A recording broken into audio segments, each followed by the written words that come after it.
বয়সী একজন নেতার স্বাধীনতার ঘোষণা দিয়ে ক্ষান্ত থাকি রণাঙ্গনে যুদ্ধ করেছে, একদিনের জন্য ভারতে যায়নি এবং বাংলাদেশের জন্য এমন কিছু বয়ে এনেছে, গার্মেন্টস ফ্যাক্টরি, জনশক্তি রপ্তানি এবং বিভিন্ন খামার খুলেছিলেন। পরবর্তীতে বেগম খালেদা জিয়া ছিলেন আপসীন নেত্রী, দেশপ্রেমিক নেত্রী, গণতান্ত্রিক নেত্রী এবং তিনি মাদার অফ ডেমোক্রেসি উপাধি দুইটা দেশ থেকে পেয়েছিলেন।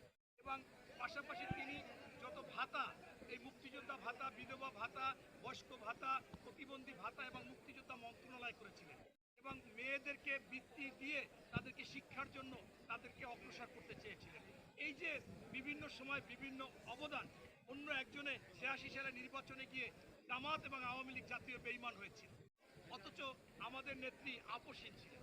এই জন্য তার চির শত্রু সবাই মনে করে, আমরা মনে করি না। সেই শেখ হাসিনাও তার ভেরিফাই ফেসবুকে লিখেছে যে আপসীন নেত্রী, গণতান্ত্রিক নেত্রী, দেশপ্রেমিক নেত্রী হচ্ছে বেগম খালেদা জিয়া, ভূয়সী প্রশংসা করেছে।